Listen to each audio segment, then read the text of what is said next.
aujourd'hui, on va s'intéresser à comment réussir à injecter de plus en plus de gaz vert. Si vous avez eu le livret de COP21 à COP23 de l'AFG, c'est l'action numéro 7. Donc asseoir l'envol de la filière méthanisation. Donc on est vraiment pleinement engagés tous autour de la table sur ces actions. Donc je vous présente tout d'abord la liste des intervenants dans l'ordre pour que ça soit plus simple à suivre. Donc Christophe Bellet qui est chef du projet biométhane de GRDF, Arnaud de Moissac qui est patron et cofondateur de la société DC Brain, Philippe Garec de Lilybox, directeur général, Julien Schmitt qui est le responsable du chef du développement biométhane chez GRT Gaz, et enfin Christophe Bouillon, député de Seine-Maritime, spécialiste de la méthanisation. En tout cas, voilà, à l'issue de cet atelier numéro 8. Donc, juste pour vous donner le contexte dans lequel on est, la loi de transition énergétique de 2015 a fixé un objectif de 10% de gaz vert dans les réseaux de gaz en France à l'horizon de 2030. Et entre l'année dernière et cette année, on sera autour de 0,1%. C'est pour vous donner l'idée, il y a un chemin qui est immense. C'est une filière qui y croit énormément. Et on y croit énormément également. Je passe la parole à Christophe Bellet, qui va nous donner un petit peu la vision des opérateurs de réseau sur ce développement du gaz vert et où on en est aujourd'hui précisément sur la méthanisation. Merci Bertrand. Donc effectivement, je vais vous faire un panorama du développement du biométhane aujourd'hui en France en s'appuyant sur un transparent qui va forcément apparaître dans quelques secondes. J'en suis convaincu. Sinon, je vais pouvoir broder, vous inquiétez pas. Voilà. C'est le suivant en fait. C'est le suivant, ouais, c'est le suivant. Voilà. Donc on a une carte qui apparaît à votre gauche pour vous, hein, avec les sites aujourd'hui en injection. Il y a, comme ça a été dit dans la table ronde précédente, aujourd'hui 36 sites en injection, répartis majoritairement dans l'Est, dans le nord de la France et dans l'Ouest. Ces 36 sites qui injectent aujourd'hui, injectent sur des réseaux différents. Ils injectent chez GRDF, chez GRT Gaz, chez TIGF, chez RGDS à Strasbourg. Donc on a finalement des projets de raccordement sur le réseau de transport, sur le réseau de distribution.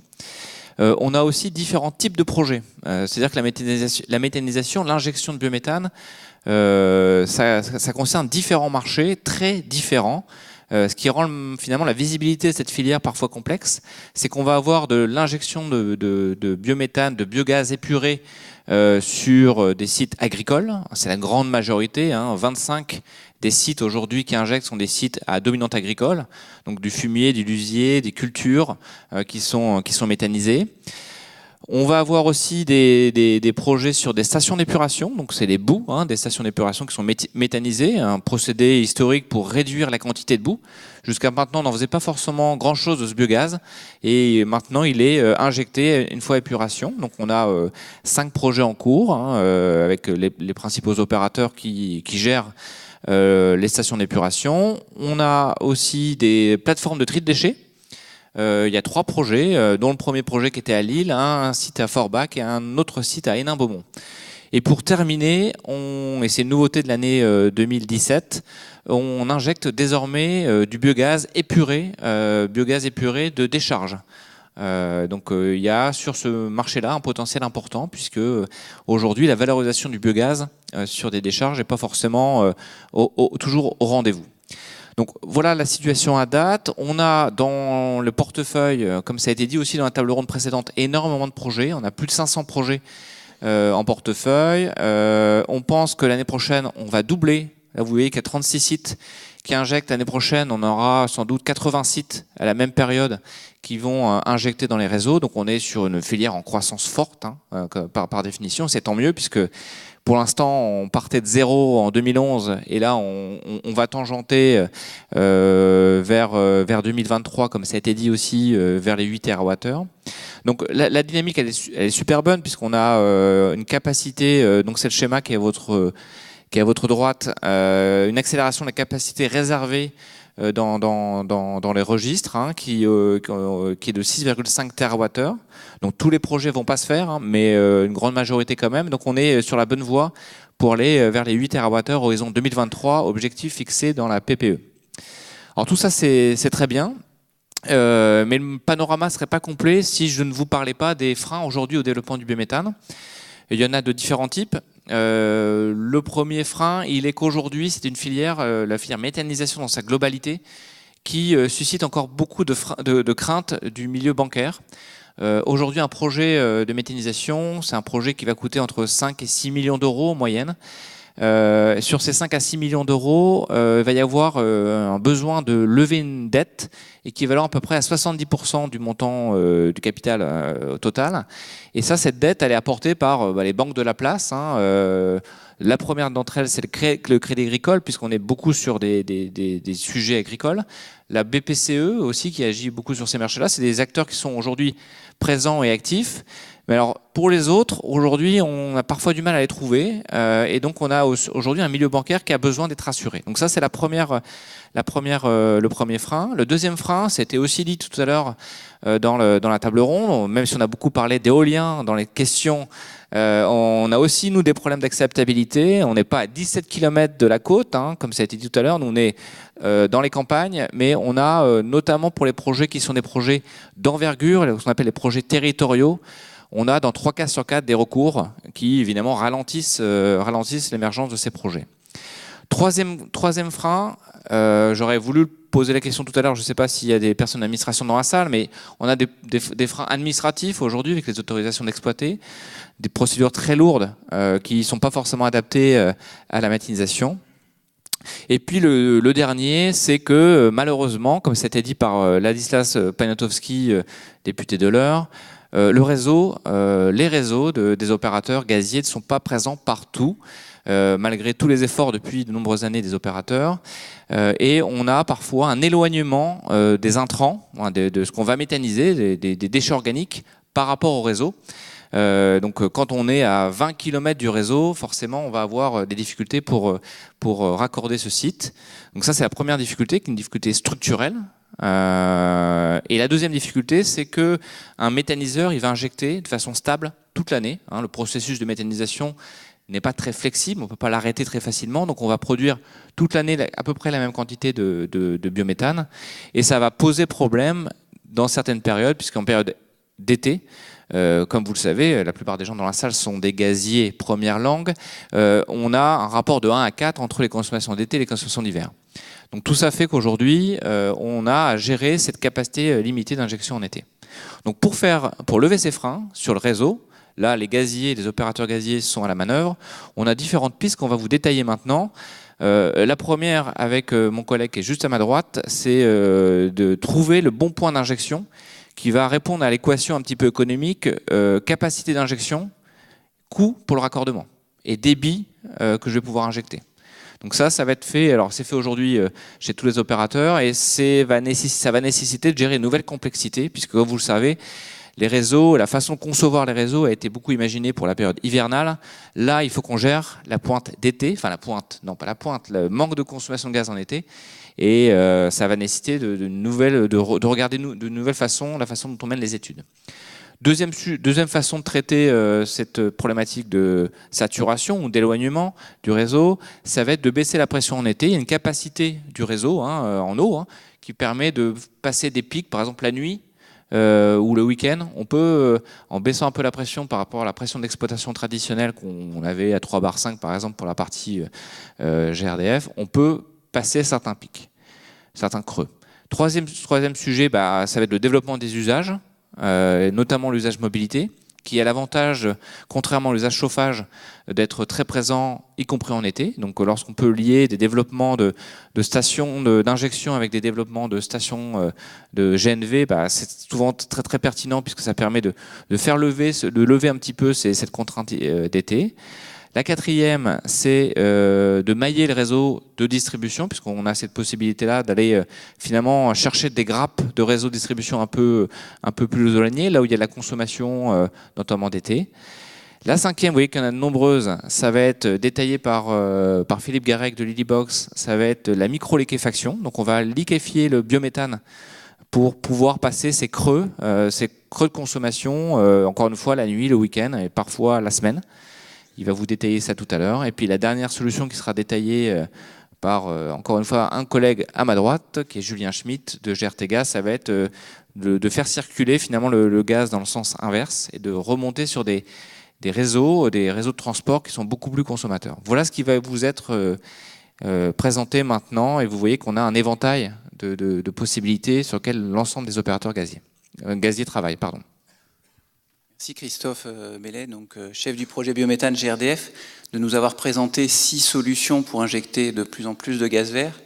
Donc on va passer la parole à Arnaud de Moissac, qui est cofondateur de DC Brain, pour nous expliquer comment l'intelligence de sa start-up permet justement d'appréhender le réseau de façon différente, en tout cas de façon différente de celle qui était envisagée jusque-là par les opérateurs gaziers. Donc, nous expliquer quelle est la complémentarité avec ces opérateurs, quel type de travaux vous menez, notamment au service de l'injection de gaz vert. Bonjour à tous. Donc moi aussi normalement j'ai un slide, mais c'est pas grave. Le sujet d'aujourd'hui, donc le biométhane, on va le retrouver sur tous les types d'énergie. On retrouve à peu près le même sur l'électricité aussi. C'est le fait de passer de réseaux traditionnellement très hiérarchiques.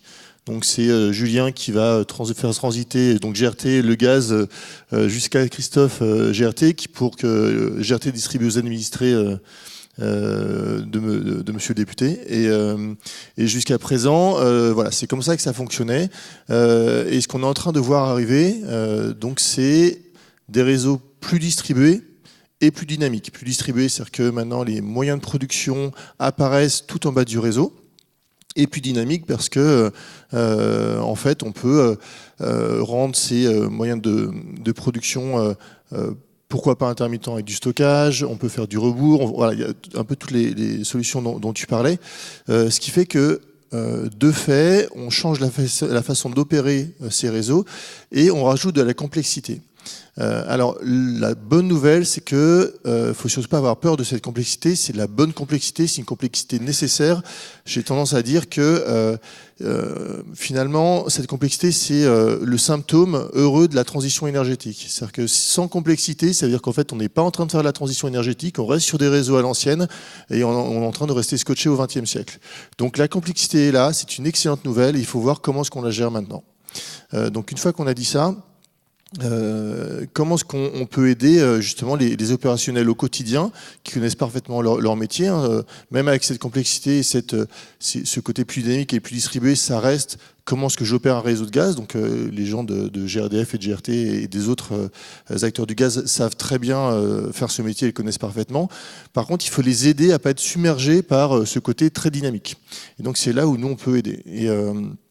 Et donc une façon de faire, si on prend le cas très concret du biométhane ici, la question que nous a posée GRDF, c'est est-ce que vous pouvez nous aider à trouver la bonne configuration et la bonne équation économique pour poser un point d'éjection à cet endroit. Donc Christophe l'a rappelé, hein, le sujet c'est le creux de consommation en été, c'est-à-dire que les réseaux jusqu'à présent étaient dimensionnés pour fournir assez de gaz le 23 décembre quand tout le monde chauffait la maison pour Noël. Aujourd'hui il faut savoir ce qu'on fait du gaz qui est poussé dans le réseau, et le 15 août à 3h du matin il n'y a plus personne qui consomme du gaz. Alors plus personne, effectivement il y a quand même les acteurs, les gros consommateurs industriels par exemple, donc on se retrouve en fait à composer avec les différents profils de consommation et d'injection pour retrouver cet équilibre du réseau. C'est des choses que les gaziers savent très bien faire, c'est juste que les outils aujourd'hui ne sont pas pensés pour résoudre ce problème. Et qu'en plus il faut tester pas mal de paramètres qui sont quel est le coût de raccordement du réseau, est-ce que c'est pas plus intéressant de mettre un peu de stockage, est-ce que c'est pas aussi intéressant de mailler des réseaux entre eux pour avoir une meilleure capacité d'absorption de ce gaz qui est produit. Et donc on se retrouve avec une multitude de scénarios à tester. Tout ça avec une nouvelle contrainte qui est que GRDF a 15 jours pour répondre à une demande de dossier d'injection biométhane.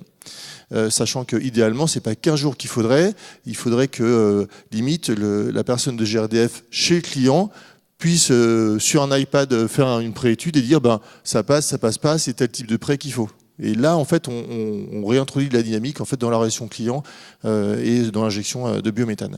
Donc, si on regarde un peu mon slide, on voit les différents problèmes. les nouveaux comportements avec l'été. Un petit point sur le côté du coup intelligence artificielle. C'est un peu pompeux comme terme, mais bon, on nous l'a collé sur le dos, donc on va le reprendre. Enfin, pas ici, mais globalement en ce moment. Typiquement, il faut beaucoup s'appuyer sur les profils de consommation. Autant GRT a des profils horaires, autant GRDF a plutôt des profils mensuels. Mais avec un profil de consommation mensuel, vous êtes incapable de dire si le creux de consommation il est le 15 août, le 10, le 12, le 30, à 3 heures du mat, à 6 heures, etc. Donc déjà, il faut être capable de recréer, de recaractériser les profils de consommation à l'aide d'outils d'apprentissage. Ensuite, si on veut être capable de répondre rapidement et de suivre le quotidien dynamique, il faut être capable d'apprendre le réseau. Donc d'apprendre les pertes de charge, d'apprendre son comportement et d'intégrer rapidement sa forme. Donc c'est pareil, il y a des algorithmes qui permettent de faire ça. Et puis ensuite, il faut rendre tout ça très très accessible à l'opérationnel, parce que le but de tout ça, c'est pas de faire des maths. Le but de tout ça, c'est d'aider en fait les opérationnels à répondre à quelqu'un qui veut lancer sa ferme biométhane. Et donc c'est comme ça que, au travers d'interfaces très graphiques, l'utilisateur va être capable de positionner un point.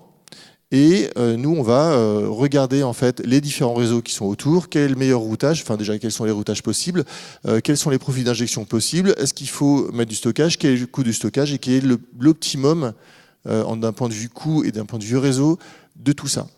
Donc là, je vous parle plutôt en amont, mais en fait, on en parlait encore tout à l'heure avec Christophe, tous ces sujets dynamiques se décalent également dans la conduite au quotidien du réseau. Avec, quand on va commencer à faire du rebours, il va falloir se dire à quel moment je fais du rebours par rapport aussi à des coûts, par rapport à des équilibres de réseau. On pourrait également, quand on relie deux réseaux d'exploitation ensemble, on peut ouvrir ou fermer dynamiquement ces réseaux. Donc à quel moment je le fais, à quel moment j'incite une personne à stocker plutôt qu'à émettre, parce que l'équation économique, pareil, ou l'équation de réseau est plus intéressante comme ça. Et on se retrouve avec cette saine complexité dont je parlais tout à l'heure, et avec un besoin d'aider les opérationnels gaziers à ne pas être submergés par cette complexité. Voilà en quelques mots le sujet. Merci Arnaud de Moissac de nous avoir expliqué la complexité du sujet et aussi de comment votre entreprise peut apporter une partie de la solution. On va venir sur, on avait dit qu'il y avait 6 solutions tout à l'heure. L'une d'elles serait le rebours. Est-ce que Julien Schmitt, GRT Gaz, vous pouvez nous en dire plus ? Alors le rebours, c'est quoi? C'est un terme qu'on emploie déjà, le rebours France-Allemagne, des choses comme ça. Là, on parle de rebours principalement entre 2 niveaux de pression différents, donc par rapport au flux habituel du gaz. Et c'est surtout pour faire face donc, à un surplus de gaz à un moment sur des réseaux, principalement l'été comme on l'a vu tout à l'heure. Donc c'est quoi? C'est une mini station de compression. Donc vous avez une photo là en haut à gauche, c'est l'exemple à Klesstoff en Allemagne, au sud-ouest de Berlin, où on a eu la chance, entre opérateurs de réseau et des représentants du monde agricole, d'aller visiter cette installation et de voir comment ça fonctionnait. Donc il y en a une bonne vingtaine en Allemagne qui fonctionnent déjà, c'est pas juste une vue de l'esprit. Donc c'est quoi? C'est des compresseurs de petite puissance qu'on va retrouver avec un pilotage justement qui est relativement fin pour les questions dynamiques qu'évoquait Arnaud à l'instant. En France, on va avoir les premières expérimentations, donc là on l'a pas mentionné, mais il y aura un rebours distribution-distribution, donc entre un réseau à 4 bars et 16 bars fait par GRDF, qui va arriver en 2018. Si on parle de rebours entre distribution et transport, les 2 premiers pilotes, on les construit en Bretagne et en Pays de Loire. Et ce qui est intéressant, c'est que ce sont de nouvelles briques dans un développement qui est plus systémique, on va dire, et où on va introduire du smart grid. Alors le smart grid, on entend tout le temps et on ne sait pas trop ce que c'est. Là, c'est l'idée, c'est vraiment ce que disait aussi Arnaud, c'est il y a du développement GNV, il y a de la conversion fuel gaz, il y a de la desserte de nouvelles communes, il y a de la production de biométhane, il y a du rebours. Et il va falloir réussir à faire fonctionner tout ça d'un point de vue dynamique. Ça veut dire quoi? Ça veut dire qu'il va falloir mettre des capteurs, qu'il va falloir piloter des installations par rapport à des choses qu'on n'avait pas l'habitude de monitorer avant, des consommations chez des industriels sur le réseau de distribution, les producteurs. Donc voilà, on va avoir 2 zones de test, comme je disais, et ça va nous permettre de tester tout un tas de choses. On s'est déjà rendu compte en étudiant que si on plaçait pas au bon endroit un rebours, eh ben on va avoir des difficultés à certains moments de l'année, sur certaines parties des réseaux, parce que la dynamique des réseaux a pas été, les réseaux n'ont pas été conçus pour ça, et on est sur des modes de fonctionnement qui sont totalement différents par rapport à ce pourquoi les réseaux ont été créés. La dynamique, elle est là avec ces 2 premiers projets pilotes. Derrière, si on se projette, donc les mises en service, hein, c'est prévu plutôt pour octobre 2019. Si on se projette un petit peu après, c'est 2020-2021, où là, on a déjà une quinzaine de sites qui sont identifiés à l'interface entre GRDF et puis les opérateurs de réseau de transport, TIGF et GRT Gaz. Donc ce sont des zones qui sont déjà sous tension, où il y a des projets qui sont là, où il y a du potentiel, et il y a déjà un certain nombre de travaux qui ont été menés, les maillages de réseaux de distribution, voilà, des choses qui sont faites pour, à moindre coût, finalement, permettre ce développement. Et ensuite, il faut aller chercher plus de capacité. Et on pense voilà, que les réseaux de transport ont une très forte capacité à absorber les surplus qui sont là l'été. Donc si on veut faire, justement, répondre aux objectifs qu'on a qui sont assez ambitieux, eh ben, il va falloir utiliser tous les outils qui sont à notre solution, à notre portée, pardon. Si on se projette un petit peu, on a fait un exercice l'an passé dans le cadre de notre plan décennal de développement, qui est se dire à l'horizon 10 ans, si on est sur la trajectoire pour atteindre les 10% de gaz renouvelable dans la consommation en 2030, quelle volumétrie finalement d'installation il faudrait avoir pour répondre aux besoins. Donc à l'horizon 2025, c'est environ 13 TWh qui devraient être injectés si on veut être sur la bonne courbe. Et on voit que ça représenterait à peu près 600 sites d'injection, une très grosse partie, une très grande majorité, plus de 90% sur les réseaux de distribution, avec un capex, des investissements qui sont de l'ordre de 2 milliards d'euros. Et statistiquement, donc on a produit une étude avec l'an passé avec tout un tas d'hypothèses bien compliquées que je ne vais pas détailler ici. Ça disait qu'il fallait construire environ une quarantaine d'installations de rebours, principalement entre distribution et transport, quelques-unes entre transport et transport quand il y a des niveaux de pression différents. Et l'enveloppe financière, ce serait un peu plus de 110 millions d'euros. Donc j'ai mis aussi ces chiffres-là pour donner des ordres de grandeur et que vous puissiez comparer par rapport au capex qu'il faut mettre dans les installations de production. Et on voit que finalement, ce sont des sommes, vu des opérateurs de réseau aussi, et vu ce qui a été engagé les années passées, et vu ce qui est encore engagé, qui sont... C'est des sommes importantes, mais quand même relativement faibles si de manière comparative. Une autre bonne nouvelle, c'est que je parlais de la capacité finalement des réseaux de transport à venir absorber ce surplus qui va être injecté très majoritairement dans les réseaux de distribution. C'est que depuis mai 2017, les stockages de Storengy et TIGF sont ouverts au biométhane par méthanisation. Donc ça veut dire quoi? Ça veut dire qu'on va disposer de la capacité, donc le stock en conduite à plat des réseaux, plus des capacités de stockage qui sont considérables et très largement supérieures finalement aux ambitions qui sont affichées à moyen terme. Donc ça, c'est une excellente nouvelle. Ça veut dire quoi? Ça veut dire qu'on injecte sur les réseaux de distribution, on absorbe au maximum localement, mais qu'ensuite on a aussi des infrastructures qui permettent d'absorber tout ce surplus de production qui était fait sur les territoires. Et la question du territoire est une question importante puisque c'est aussi dans le titre du slide que vous avez là. Il va falloir donner aux acteurs du territoire, et je pense notamment aux producteurs, de la visibilité. La visibilité, pourquoi? Parce que s'ils viennent et qu'ils demandent à GRDF ou à un autre opérateur de réseau de distribution est-ce que je peux faire mon projet et qu'on lui dit écoute, désolé, il n'y a que 10 et ton projet fait 50, on n'a pas la place, eh ben, il va arrêter, il va faire autre chose. Donc ce qu'on se propose de faire, c'est de travailler très en amont et de manière concertée pour dire, eh ben, sur les 10 prochaines années, certes j'ai 10 ici maintenant comme capacité, mais on va faire en sorte de développer 100. Et ces 100, ça va permettre de répondre à quoi? De répondre à un potentiel qu'on va estimer avec des parties prenantes sur le territoire, les chambres d'agriculture, la FNSEA, l'ADEME, la région. On pense que la maille adéquate, c'est la région, puisqu'il y a beaucoup de parties de la politique énergétique qui est en train de décentraliser à la maille des régions. Et alors là, j'ai introduit un concept, alors attention, qu'on a appelé pour le moment PRODIG, donc plan régional pour le développement des infrastructures pour l'injection de gaz. C'est l'idée quoi? C'est de mettre en place finalement des modes de fonctionnement entre les acteurs du territoire pour pouvoir offrir cette visibilité et développer les capacités des réseaux. Hein, c'est un travail conjoint avec différentes étapes. On évalue le potentiel existant, on définit et on probabilise le potentiel de développement. On voit quelles sont les adaptations des réseaux qu'il faudrait faire en conséquence, donc des travaux qui sont faits. On a des critères économiques, puisqu'on ne va pas quand même construire des installations pour s'il faut remonter 1 mètre cube de gaz, quand même, je pense que ça ne serait pas très pertinent. Et puis derrière, on donne les investissements qu'on veut faire et on porte à connaissance. C'est hyper important que sur les territoires, en fait, ceux qui vont faire les projets sachent qu'il va y avoir la place pour pouvoir faire leur projet. Donc on l'a appelé Prodict pour le moment. C'est un travail conjoint entre opérateurs de réseau. Il y a plein de questions en suspens. On espère pouvoir tester prochainement tout ça. Il y a des questions aussi liées à la tarification qu'on doit discuter avec notre régulateur. Donc voilà. Mais il faut savoir qu'on veut se projeter et apporter de la visibilité. Et ça de manière assez, j'ai mis stratégique, mais c'est aussi systémique. C'est-à-dire ne pas seulement répondre à des stimuli. Il y a un projet qui arrive et on ne fait que répondre. Mais on essaye de se projeter de manière systémique. Donc, merci à Julien Schmitt. Au-delà de l'aspect technique du rebours que tu nous as présenté, d'avoir aussi introduit l'idée qu'il faut planifier, donc se donner une visibilité sur 10 ans afin d'être au rendez-vous pour 2030. Je vais passer la parole à Philippe Garec qui va nous présenter une solution de micro-liquéfaction. Merci, bonjour à tous. Donc Lilybox, à Lilybox, nous développons une solution de stockage compact temporaire du biométhane délocalisé. Alors le principe est simple, c'est lorsque la consommation est inférieure à la production, le surplus, on le stocke sur place, et dès que la consommation remonte et dépasse la capacité de production, ce qu'on a stocké, on peut le remettre et le réinjecter dans le réseau.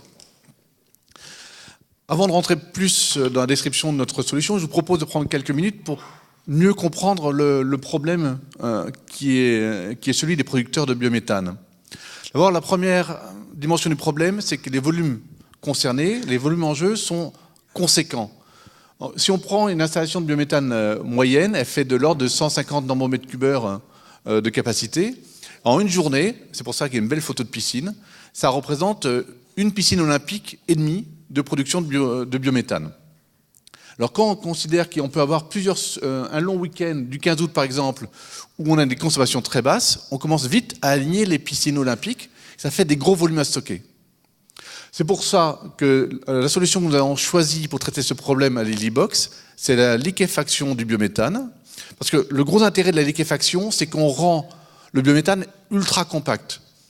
On peut, en liquéfiant, réduire le volume d'un facteur 600. Donc notre belle piscine olympique, on peut la stocker sous un volume de 4 mètres cubes qui représente une sorte de grosse pataugeoire de jardin. Donc ça, c'est la première dimension du problème. La deuxième, c'est la variabilité. Vous avez mis deux courbes sous la piscine. La première, c'est un profil de consommation en période d'été. Et on voit que ça peut varier entre 0 et des consommations qui dépassent la capacité de production. La variation de consommation dans le réseau, elle varie d'heure en heure. Et elle peut passer à 0 la nuit, ce qui arrive assez fréquemment, ce qui donc impose de pouvoir stocker toute la capacité de production instantanément, à quelques heures plus tard, à des capacités de consommation dans le réseau qui sont largement supérieures à la capacité de production. Donc ça, c'est un premier point. Il faut une grande variabilité pour s'adapter en continu aux besoins. Le deuxième point important en termes de flexibilité, c'est qu'on le voit, on a un profil à côté, c'est un profil classique de consommation en secteur rural, c'est que ces problèmes de manque de consommation sont très limités dans le temps. On parle en général de quelques semaines, au maximum de quelques mois. Donc il faut trouver des solutions qui sont à la fois très flexibles et qui puissent être économiquement pertinentes pour un fonctionnement qui ne dure que quelques semaines par an. Donc voilà le problème. La solution que Lilybox développe, vous avez une petite représentation sur la droite. C'est une installation qui vient se placer, comme je le disais, pour capter la production excédentaire, donc après le système d'épuration, avant le poste d'injection. Sur cette installation, c'est relativement réduit, on prend un espace de l'ordre de 10 mètres par 20. On a 3 éléments principaux. La première partie, c'est la capacité de liquéfaction. C'est le cœur technologique de la Lilybox, qui a été développé à partir d'un système breveté par Engilab Le Crygène, où on combine à la fois un cycle ouvert à l'azote et un système propriétaire d'épuration. Ce système-là permet de liquéfier. La deuxième étape, c'est le stockage. On utilise des moyens de stockage sous forme cryogénique classique. Ça existe très fréquemment dans tous les éléments de gaz de l'air. La troisième étape, c'est la vaporisation pour pouvoir remettre le gaz sous sa forme gazeuse, le biométhane sous la forme gazeuse, avant réinjection. Alors, cette solution, le choix technologique qui a été fait par Lilybox, c'est d'éliminer au maximum tout ce qui était machine tournante pour éviter d'avoir tous les coûts d'investissement et les coûts de maintenance. Et le choix également de faire appel à un médium de froid externe, l'azote liquide, pour ne pas avoir des coûts fixes importants. Alors, économiquement, qu'est-ce que ça donne? Notre première projection sur un cas concret, qui est celui de notre partenaire, les Terranges Biogaz, donne pour une installation qui fait 250 normomètres cubeurs, avec un besoin de stockage de l'ordre de 120 000 normomètres cubeurs par an. L'installation de la Lilybox permet de récupérer l'ensemble du volume qui serait autrement perdu et d'avoir, du point de vue du producteur, un payback à 7 ans et un TRI supérieur à 10%. Donc concrètement, on en est où en termes de développement? Nous avons fini notre installation pilote, elle est construite depuis le mois d'août donc chez notre partenaire, une centaine de kilomètres à l'est de Paris. Et nous sommes en phase de test, donc jusqu'en mois de février, et nous serons l'été prochain en conditions réelles sur son site pour gérer ces problèmes de l'été de 2018. Tout ça en vue d'une commercialisation qui commencerait fin 2018, début 2019. Merci Philippe Garec. Avec Julien Schmitt en aparté, on se disait que vous aviez inventé la batterie du gaz, donc c'est peut-être plus facile à retenir que micro-liquéfaction, même si c'est très séduisant l'aspect que ça soit de petite taille, on a compris la pâte aux joueurs et la piscine olympique. Dans les 6 solutions que Christophe Bellet avait citées tout à l'heure, on avait la solution de développer les usages dans les territoires. Donc, monsieur le député, peut-être vous pourriez nous présenter dans l'intérêt de la méthanisation dans le territoire et dire un mot sur les usages qui seraient possibles dans les territoires. Merci. Alors, notre animateur a eu la gentillesse tout à l'heure de me présenter comme un spécialiste de la méthanisation. Il va falloir que je change ma fiche Wikipédia. La vérité, c'est que je ne parle pas, pour reprendre sa formule, gaz première langue, mais je fais des fois des stages d'immersion, et en tout cas, pour faire plaisir à ceux qui sont intervenus avant moi, ils nous ont rendu sachants concrètement sur la problématique du gaz vert. Si je suis ici, c'est à la fois comme membre de la Commission des développement durable et de l'aménagement du territoire, membre de l'OPESC, qui est l'Office parlementaire d'évaluation des choix scientifiques et techniques, et aussi, et ça c'est plutôt ma spécialisation, qui m'éloigne sans doute du sujet, je suis à titre bénévole président du conseil d'administration de l'ANDRA, qui est l'Agence nationale de gestion des déchets radioactifs. Quoi qu'il en soit, comme beaucoup de mes collègues, je me suis pleinement investi au moment du vote de la loi sur la transition énergétique pour la croissance verte. Et j'ai envie de dire que le gaz vert, c'est un peu le good guy de cette loi. D'abord parce que c'est un gaz, ce qui lui permet d'être présent au Congrès du gaz. Mais c'est un gaz vert, ce qui est aussi un ami des énergies renouvelables. Et c'est surtout, à mon sens, le véritable élément énergie de la transition énergétique. Il est à la croisée d'un certain nombre d'objectifs qui sont importants. La lutte contre le changement climatique, il a une contribution forte en termes de réduction des émissions de gaz à effet de serre. Il est aussi important dans la lutte contre les pollutions de l'air. C'est indéniable, et ça renvoie aussi à son usage dans les territoires. C'est aussi un élément essentiel en termes d'économie circulaire. Il permet une meilleure gestion des déchets. Et puis, j'ai envie de dire, il contribue aussi fortement à une forme de décentralisation en termes énergétiques. Il est donc, on le voit bien, le point d'équilibre entre plusieurs objectifs, et c'est en cela, à mon sens, qu'il est parfaitement un acteur majeur de la transition énergétique. C'est d'ailleurs pas un hasard si on est passé finalement sur cette loi d'une première mouture qui était, on va dire, avec une coloration très électrique, à aujourd'hui une véritable prise en compte, et notamment de la dimension gaz, comme étant un élément essentiel. Ce qui est important dans la loi de transition énergétique, c'est qu'elle n'oppose pas les énergies les unes aux autres, c'est qu'elle pose sur la table un certain nombre de boîtes à outils qui intéressent à la fois les consommateurs directement, les producteurs, les industriels, mais aussi les collectivités, Et en la matière, il y a un certain nombre de ces outils qui se déploient aujourd'hui. Ce n'est pas un hasard aussi si récemment encore, le ministre de l'écologie a parlé du gaz vert comme étant l'énergie d'avenir. Et c'est vrai qu'il y a un certain nombre de freins qui ont été cités, mais c'est vrai aussi que c'est une possibilité, une capacité pour les territoires de s'inscrire pleinement dans cette dynamique de la transition énergétique. C'est vrai qu'en commençant propos tout à l'heure, vous avez rappelé l'objectif des 10% qui est fixé par la loi, et puis la réalité d'aujourd'hui. Quoi qu'il en soit, il y a une vraie dynamique en termes de croissance, de capacité, dynamique qui fait dire aussi à l'ADEME en 2030 qu'on pourrait être sur 1400 installations. Ça laisse rêveur, c'est-à-dire une capacité de 30 TWh, capacité de faire rouler 55 000 bus ou camions, une capacité aussi de chauffer plus de 2,5 millions de foyers. Donc on imagine la potentialité, la capacité aujourd'hui qui est portée par le gaz vert. À l'échelle des territoires, ça aussi c'est un élément structurant et essentiel de la loi de transition énergétique, c'est ce qu'on a appelé les territoires à énergie positive, les TEPOS, et plus que cela, dans les TEPOS, il y a la réalisation à l'échelle d'un territoire d'une forme de mix énergétique et un intérêt porté sur toutes les dimensions que porte la transition énergétique. C'est pas simplement la question de production d'énergie renouvelable, pas seulement. C'est aussi la dimension transport, c'est aussi la dimension de bâtiments. Bref, il y a un ensemble d'éléments structurants qui sont réalisés à l'échelle d'un territoire.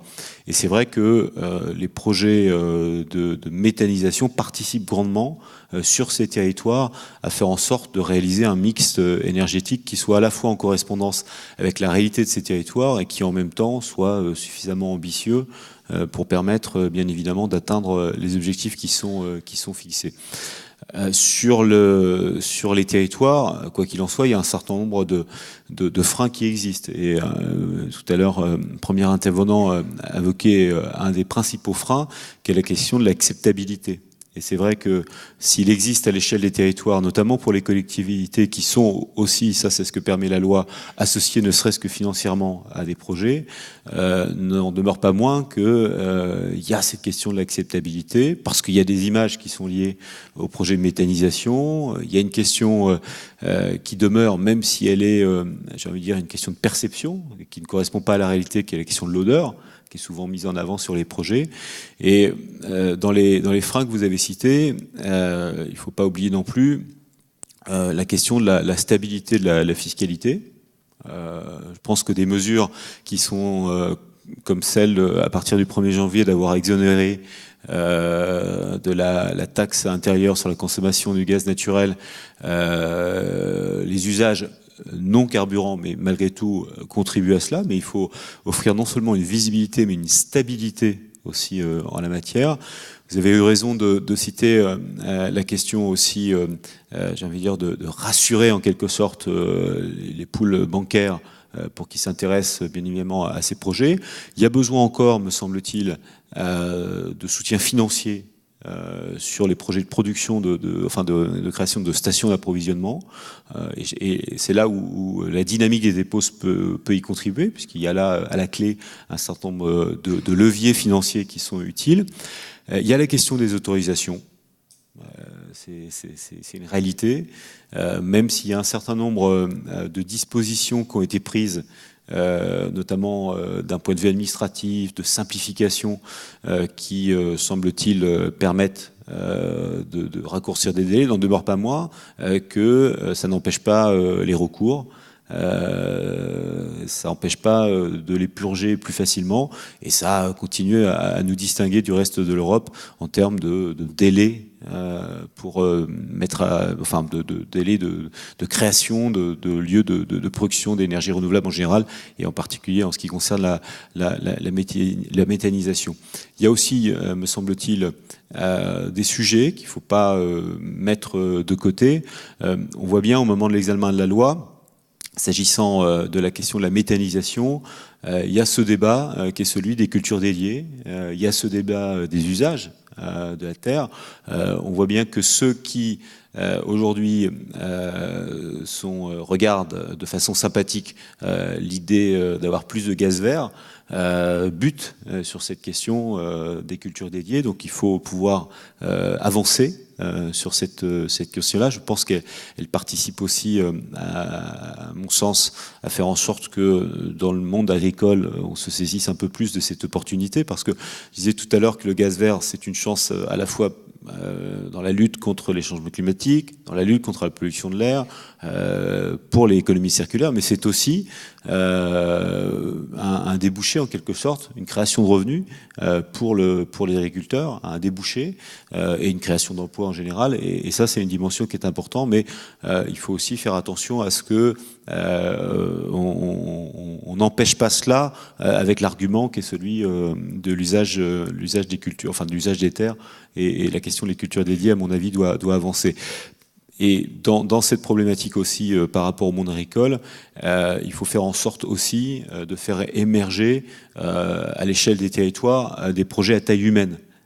Ce qui fait peur souvent, c'est par exemple le projet qu'on voulait qui est adossé au projet des 1000 vaches, c'est-à-dire le sentiment qu'on donne parfois, comme ce sont des projets industriels, que ce soit des projets qui ne soient pas à la taille ou à la maille et des territoires, et aussi potentiellement de regroupements d'agriculteurs qui peuvent participer à ce type de projet. Je terminerai mon propos simplement à l'échelle des territoires, et sans doute sur la problématique transport. On voit aujourd'hui qu'il y a un intérêt pour les entreprises, il y a un intérêt pour les collectivités. Elles ont un rôle essentiel à jouer avec le levier qui est celui de la commande publique, c'est essentiel.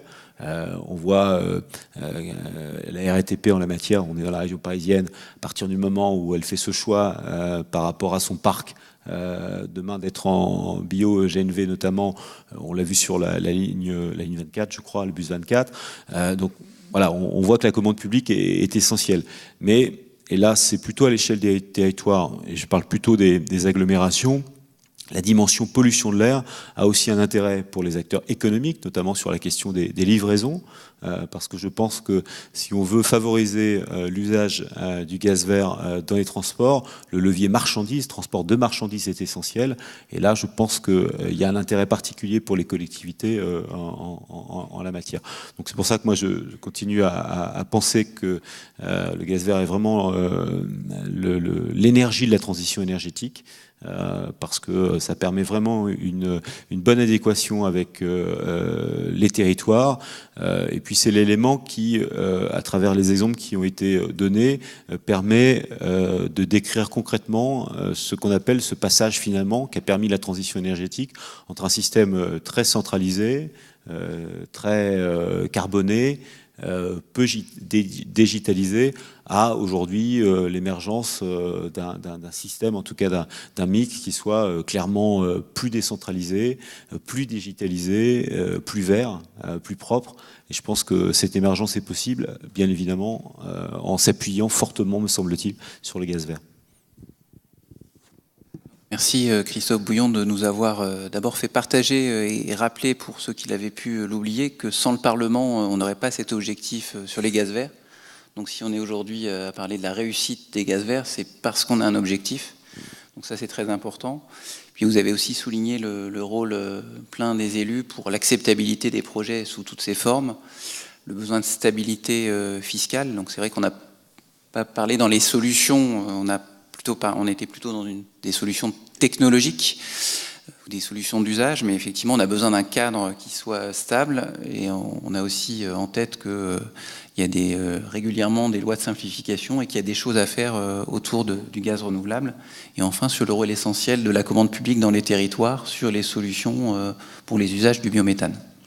Donc voilà, je pense que grâce à tous les intervenants, on a partagé, je dirais, des formes d'intelligence, qu'elles soient technologiques, logicielles, conceptuelles ou même politiques ou territoriales. Donc je vous invite maintenant à profiter de cette variété d'experts, alors je ne dirais pas d'experts de la méthanisation, enfin d'experts des sujets territoriaux et méthanisation, pour poser vos questions.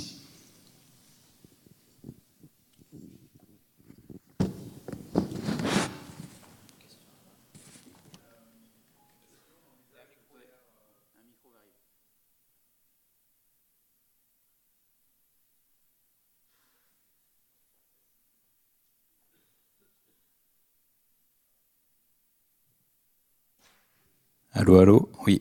Est-ce qu'on envisage de créer des dispositifs qui permettent de récupérer du biométhane dans les habitations domestiques chez les particuliers pour que le particulier puisse avoir sa propre production de biométhane et l'utiliser ensuite pour sa propre consommation?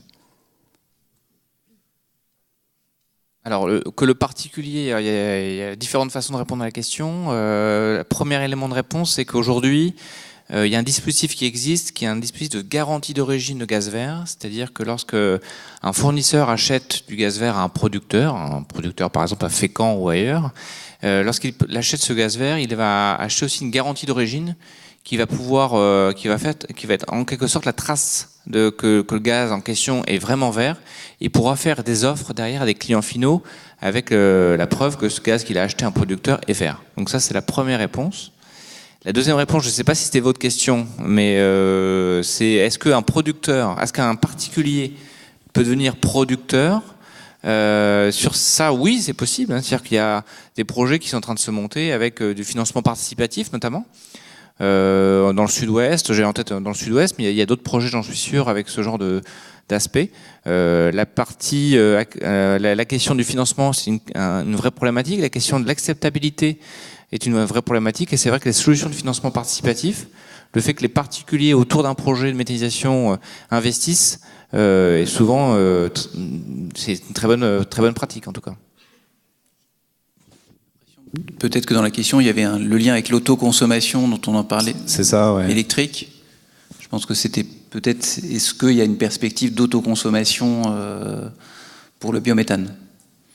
Oui, il existe ça existe. Il y a effectivement des tout petits méthaniseurs qui permettent à la maison ou à l'appartement, qui permettent de produire du biogaz. Ça existe en Chine, par exemple. Il y a énormément de solutions de ce type-là. On en fait de la chaleur principalement, d'ailleurs. Mais aujourd'hui, c'est pas vraiment dans les tuyaux comme pour la partie électrique. D'accord, merci. Donc il y a un business à creuser, alors je vais lancer ma boîte rapidement.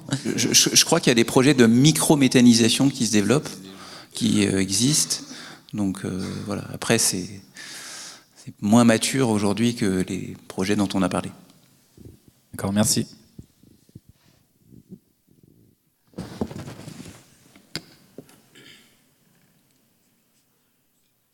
Merci. Bonjour, Thierry Jacquin, Gaz Électricité de Grenoble. Je précise que nous sommes impliqués dans un projet de méthanisation et d'injection réseau à côté de Grenoble. Je le précise parce que ma question pourrait porter à confusion sur le sens que je veux y porter. Aujourd'hui, quand on produit du biométhane et qu'on l'injecte dans le réseau, il est racheté à un tarif de 100, 120 euros du mégawattheure selon les cas. Le marché est à une vingtaine d'euros par mégawattheure à peu près aujourd'hui. Donc il y a un système de compensation d'une centaine d'euros, mettons 80 euros par mégawattheure. On parle maintenant d'un térawattheure d'injection bientôt, 10 térawattheures dans quelques années. Ça fait 1 térawattheure, ça fait 80 millions de subventions, 10 térawattheures, ça fait 800 millions de subventions. Donc, à votre avis, quelle est la tendance de prix qui est raisonnable d'accepter pour la production de ce biométhane et l'injection dans les réseaux? Très bonne question qu'on se pose tous collectivement, parce qu'effectivement c'est bien joli de faire des plans sur la comète avec des subventions et un tarif d'achat. Effectivement, l'écart aujourd'hui c'est à peu près 80 euros du mégawattheure, la compensation qui est appliquée aux fournisseurs qui achètent aux producteurs ce biométhane. C'est une très bonne question, et il faut effectivement que l'ensemble de la filière industrielle et méthanisation travaille sur cette question. Donc nous avec d'autres acteurs, on a mené un travail en ce moment. On a mené un travail pour étudier les pistes de réduction de ce coût de production de biométhane. Et on considère aujourd'hui qu'à échéance 2025, on peut baisser de 30% ce coût. C'est-à-dire qu'on peut aller vers les... alors vous citiez 100 € du mégawattheure, ce qu'on constate c'est plutôt un peu plus bas aujourd'hui, hein. Même s'il n'y a que 36 installations, on est plutôt autour de 90 € du mégawattheure, donc on pense qu'on peut aller vers les 55-60 € du mégawattheure à relativement court terme. Et donc si on compare cette projection à court terme avec les évolutions attendues, alors après... Ici, on a fait dans cette salle même, il y a eu beaucoup de projections futuristes sur les évolutions des prix du gaz naturel, sur les évolutions de la taxe carbone, etc., etc. Mais on considère qu'aux alentours de 60 € du mégawattheure à horizon 2030, on n'est pas à côté de la plaque en matière de production d'énergie renouvelable.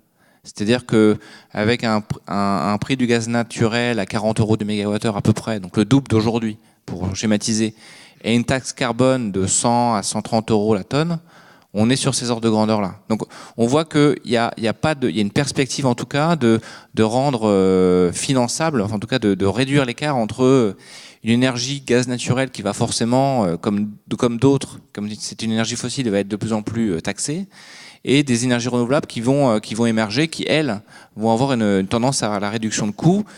Ce qui est sûr, aujourd'hui, ce qu'on peut dire, c'est qu'on ne sera pas sur des réductions de coûts qu'on a observé sur le photovoltaïque. Ça c'est clair. On n'a pas du tout le même procédé de fabrication de ce biogaz, ce biométhane, et donc on ne pourra pas aller réduire drastiquement le coût, mais on va aller sur des réductions qui sont non négligeables et qui permettront de rendre supportable pour la collectivité le développement de cette énergie renouvelable.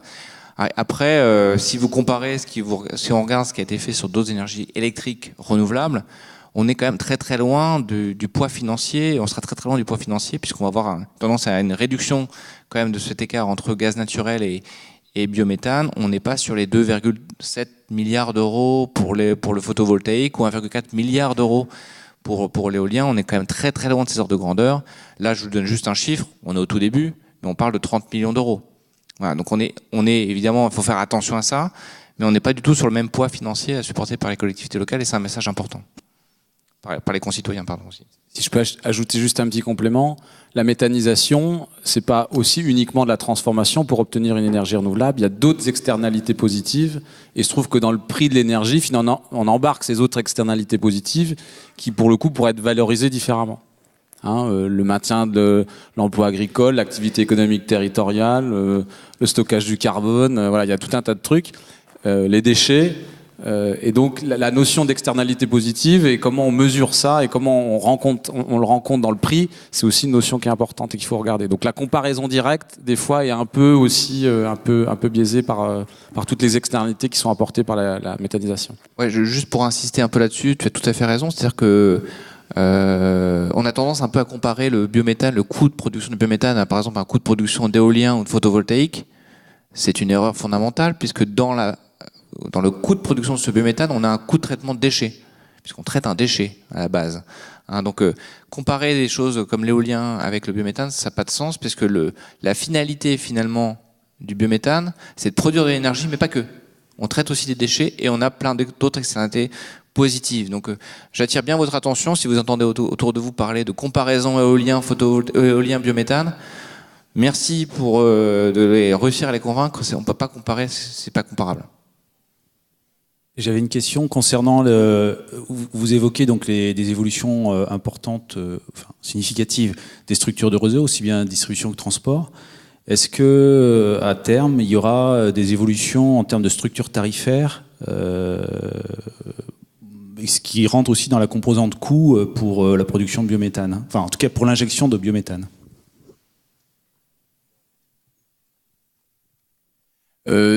On peut déjà évoquer sur la partie coût, il y a la loi de février 2017 qui a introduit le principe de réfaction sur le raccordement sur le réseau de distribution, donc 40%. On attend toujours la sortie de l'arrêté.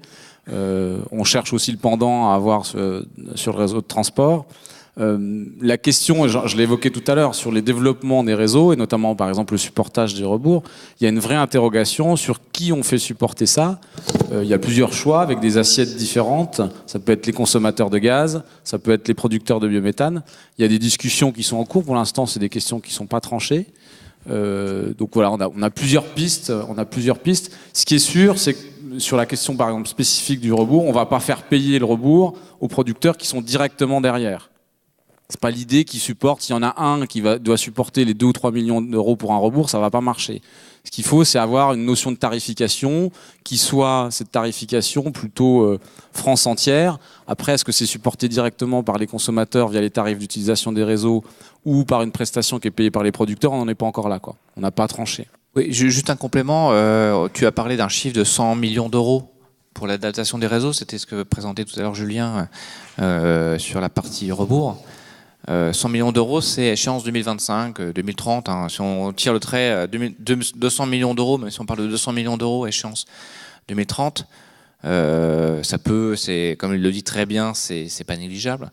Simplement, si vous regardez bien ce que dépensent aujourd'hui les opérateurs gaziers en matière de développement justement de réseaux ou de renouvellement de réseaux pour que le réseau soit vraiment up-to-date, on n'est pas on est vraiment sur des ordres de grandeur très différents. C'est-à-dire que si je parle de GRDF, on a une dépense CAPEX aujourd'hui en 2017 aux alentours de 700 millions d'euros pour faire du développement de réseau, justement pour aller raccorder les communes de l'Eure ou pour aller pour renouveler le réseau parce que le réseau il vieillit. Voilà. Donc je pense que le poids financier pour l'adaptation du réseau, il existe. Il faudra l'absorber, mais il est vraiment d'ordre 2 par rapport à ce qu'on peut vivre, par exemple, sur la partie électrique. J'entends. Alors, juste pour préciser ma question, il y avait ce point-là qui est en effet très important. L'autre point, c'était la structure tarifaire du réseau est quand même fait en partant de la production du gaz, réseau principal, réseau régional, et puis ensuite réseau distribution. On voit bien qu'avec des productions locales, je ne sais pas si cette structure tarifaire est complètement adaptée. Et pour préciser ma question, est-ce qu'elle est adaptée et est-ce qu'elle favorise l'injection de biométhane? Finalement, quelqu'un qui produit du biométhane localement sur le réseau de distribution, voilà, c'était le deuxième aspect de ma question. Alors, oui, alors en fait on se pose les mêmes questions en ce moment. C'est vrai que le modèle actuel va sans doute nécessiter qu'on se repose des questions. Il y a un travail en ce moment avec la Creux, justement sur le modèle tarifaire. Alors ce travail avec la Creux, il est principalement l'incentive principal, c'est l'évolution des consommations qui sont plutôt à la baisse. Et donc comment on se réinterroge par rapport à ce tarif avec des consommations qui baissent.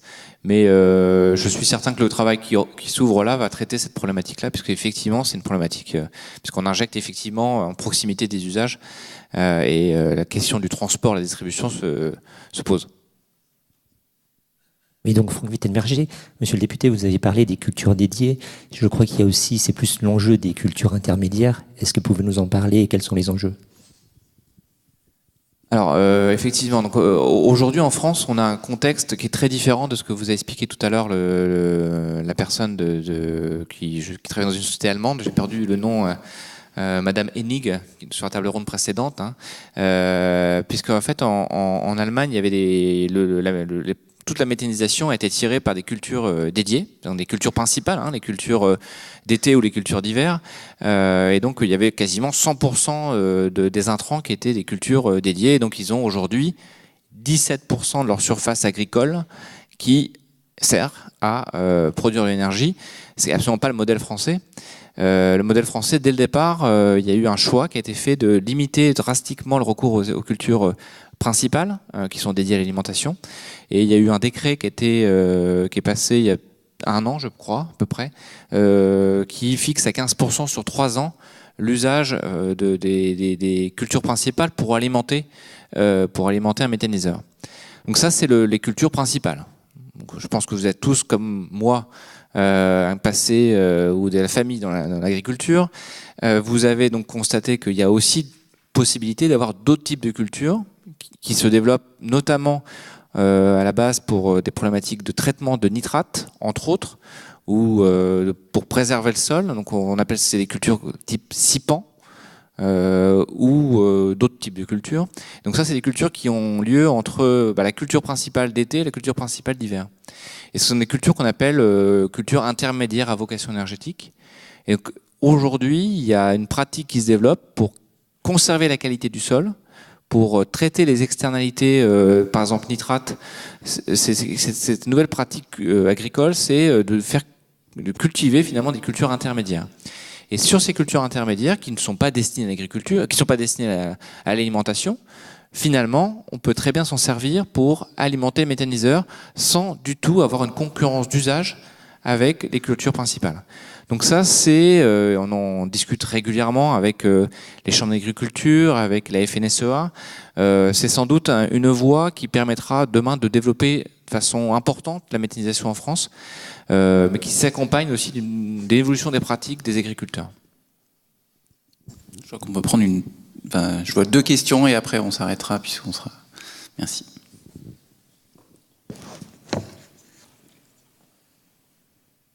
Merci beaucoup. Patrick Wallier, GNT Management. C'est une question plus technique, c'est pour le monsieur de Lilybox, monsieur Garec. Vous avez des petites installations GNL, je suis sûr que c'était développé par des spécialistes, mais enfin il y a quand même des questions de bac de rétention et des questions de protection en cas de fuite. C'est pas un liquide qui est neutre. Est-ce que vous avez des contraintes particulières de la part des autorités, mais qui peuvent être contraignantes? Et deuxièmement, quoique je crois que la réponse est claire, vous utilisez l'azote comme fluide cryoporteur. Je suppose que vous le rejetez à l'atmosphère.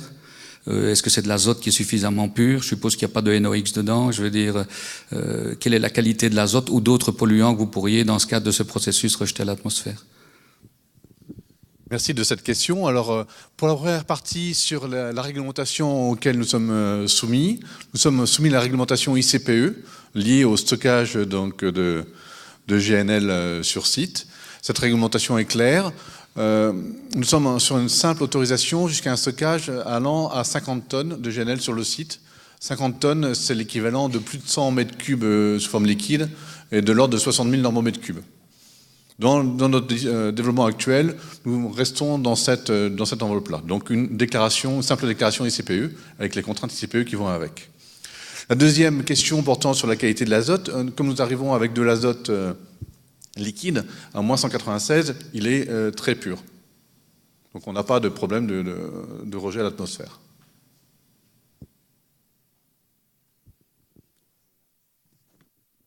Dernière question. Isabelle Moretti de la recherche d'Engie. En gros, vous n'avez parlé que de la première génération de biogaz. À quel pourcentage vous donnez à la deuxième génération, donc pyrolyse de la matière organique sèche et non pas bactéries sur la matière organique humide, à moyen terme en France? Il y a des travaux collectifs qui sont menés en ce moment justement pour évaluer ce potentiel. Mon petit doigt me dit que l'ADEME devrait sortir prochainement une étude 100% gaz renouvelable en 2050 où il y aura un certain nombre de chiffres.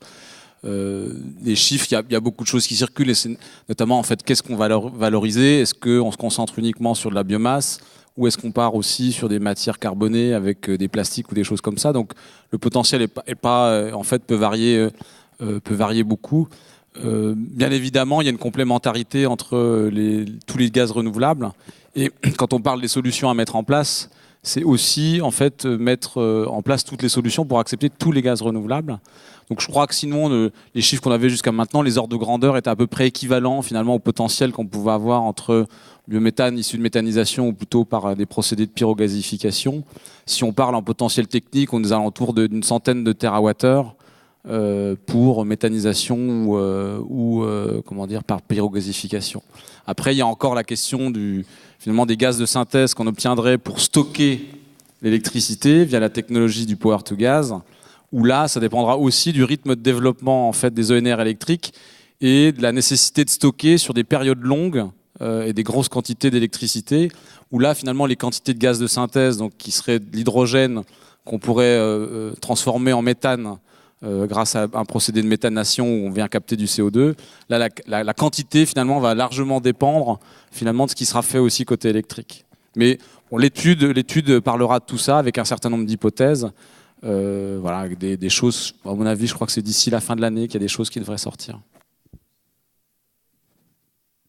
Et merci à toute la salle pour ces nombreuses questions, et puis je remercie l'ensemble des intervenants d'avoir contribué à nous éclairer sur la réussite de l'injection de gaz vert.